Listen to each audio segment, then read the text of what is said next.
Imagine you are standing on shifting sands. The wind changes direction, the dunes reshape, and the path you took yesterday disappears overnight.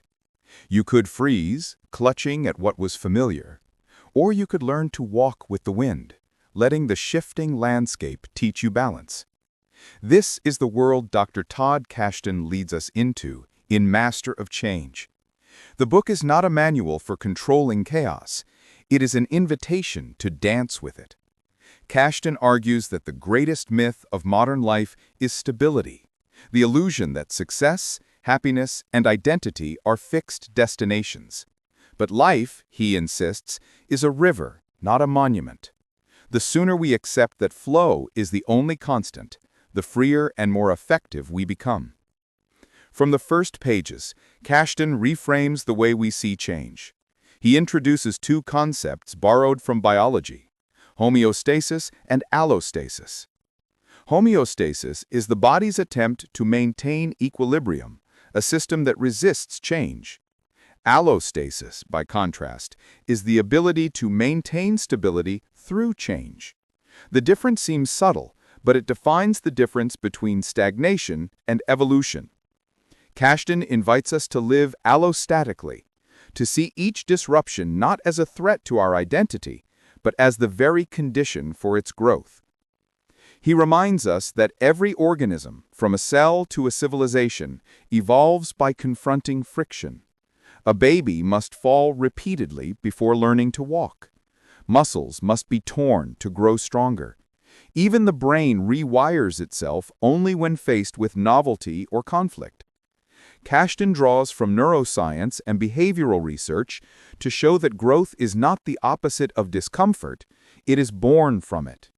The people who thrive amid uncertainty are not those who avoid tension, but those who interpret it as a sign of progress. To illustrate, he tells the story of elite soldiers and emergency responders. These individuals are trained not to suppress stress, but to reinterpret it as data. Their calm under fire comes from psychological flexibility, a skill Kashdan identifies as the master trait for navigating a volatile world. Flexibility, he explains, is the ability to adapt one's behavior and mindset without betraying one's values. It means holding multiple emotions and ideas at once: fear and courage, sadness and purpose, doubt and hope. Kashdan's research shows that flexible people are not less emotional, they are more emotionally diverse. He introduces the concept of emotodiversity, the idea that a healthy emotional life resembles a rainforest, complex, layered, and resilient. Just as ecological diversity protects an ecosystem from collapse, emotional diversity protects the psyche from brittleness. A person who can feel and integrate anger, curiosity, grief, and joy will recover from setbacks faster than someone who only chases positivity. To Kashdan, our obsession with constant happiness is one of the great modern errors. He calls it emotional air conditioning, our attempt to regulate life so tightly that we never experience real temperature changes. But by avoiding the emotional friction, we also avoid transformation. True mastery of change requires stepping into discomfort deliberately and repeatedly. He encourages readers to seek friction, to make it a training ground. Start the uncomfortable conversation, learn the unfamiliar skill, expose yourself to uncertainty in controlled doses. Like an athlete conditioning the body, we must condition the mind to stay open and grounded in the presence of discomfort. Throughout the book, Kashdan dismantles another hidden enemy of adaptability: the fixed identity. We love to define ourselves, introvert, leader, creative, survivor, as if these labels could protect us from the chaos of becoming. But in a world that constantly changes, rigid identities become prisons. Kashdan suggests we think of identity not as a noun, but as a verb.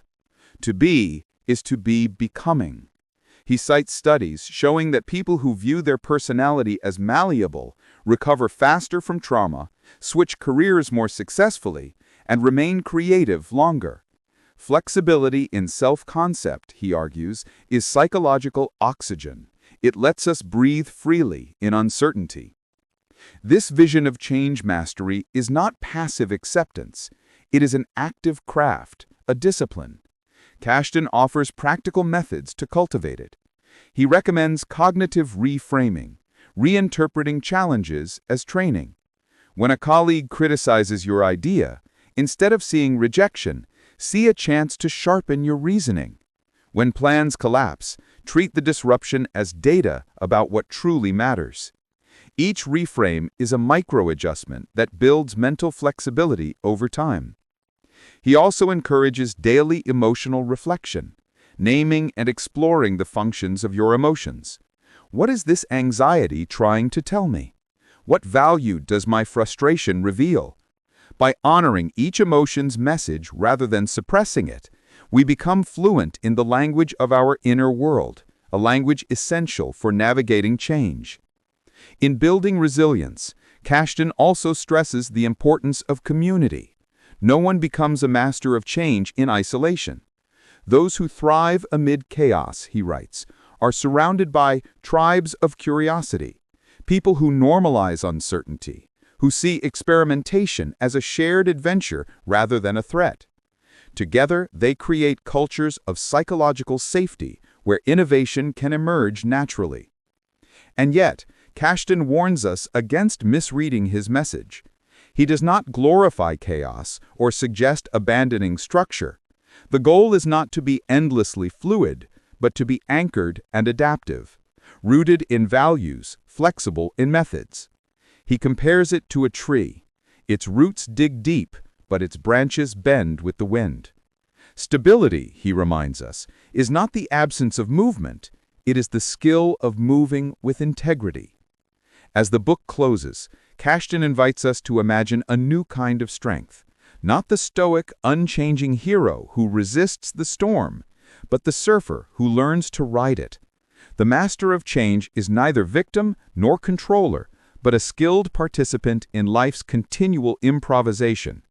This mastery, he suggests, is not an end state, but a lifelong practice.